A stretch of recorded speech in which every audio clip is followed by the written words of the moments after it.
नहीं है, इसमें कोई शक नहीं। अच्छा, दूसरी तरफ एक तरफ तो जमहूरियत, 4 डिक्टेटर, 4 मार्शल के खिलाफ डट जाने वाले परवेज रशीद साहब को बंद करने के लिए कि वो बोले ना, बाहर रखा जा रहा है।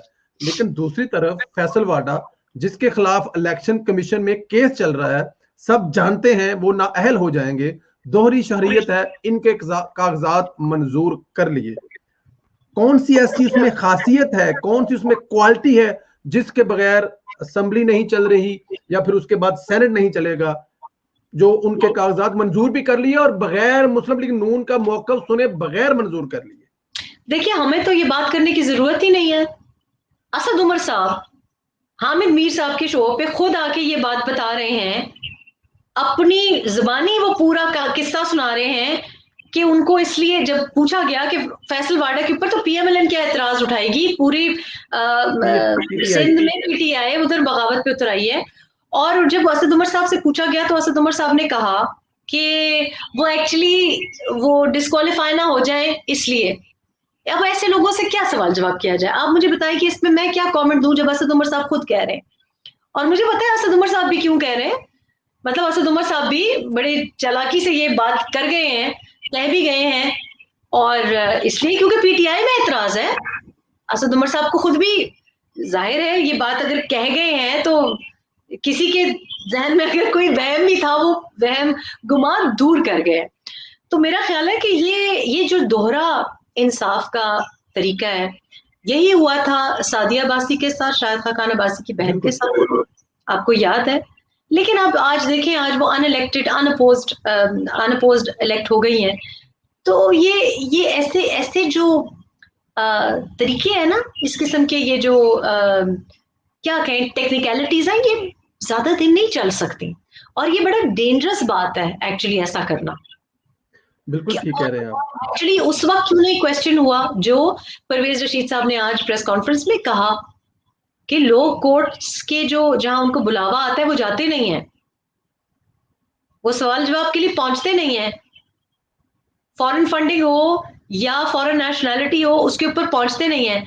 लेकिन ये जो मयार है, ये जो उसूल है, ये सारे परवेज रशीद के लिए, ये सारे मियां मोहम्मद नवाज शरीफ के लिए, ये सिर्फ हम पे लागू है और किसी पे लागू नहीं है। वजह है उसकी वजह है। मतलब एक तो लाडला था, अब वो लाडले के भी आगे भी मतलब एक लाडला नहीं है ना, बहुत से लाडले हैं। तो ये हमें अब बर्दाश्त करना पड़ेगा। इसका इसका कोई तरीका नहीं। इसका तरीका यही है कि अवाम को जागना पड़ेगा और समझना पड़ेगा कि सेनेट में, आप यकीन करें, मैंने कुछ हफ्ते पहले जब पीटीआई की लिस्ट देखी, तो अब मैं तो पाकिस्तान तहरीक इंसाफ में हूं नहीं, लेकिन मैंने जब पीटीआई की लिस्ट देखी तो मुझे डिप्रेशन हुई कि पीटीआई के लोग, देखिए पाकिस्तान तहरीक इंसाफ में बहुत से ऐसे लोग हैं जो दिलो जान से पार्टी को सपोर्ट करना चाहते हैं और थे।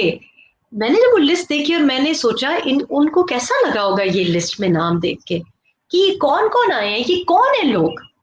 मैं मैंने अगर आप जी, इजाजत दें तो वो लिस्ट, वो नाम मैं जरा पढ़ के सुनाऊं ताकि सुनने वाले भी सुन लें। ये तो आप कंफर्म लिस्ट बता रहे हैं, मैं तो पहले जब अनकंफर्म थे जो मुझे पीटीआई से मिले, बिल्कुल, बस की बात है कि मुझे पीटीआई के मैसेजेस आए, कोई शक दर्दनाक नहीं इसमें। मैसेजेस आए। मेरा मतलब उनके लिए दिल खफा हो रहा है क्योंकि उनके साथ भी ज्यादती, वो भी एक पार्टी है।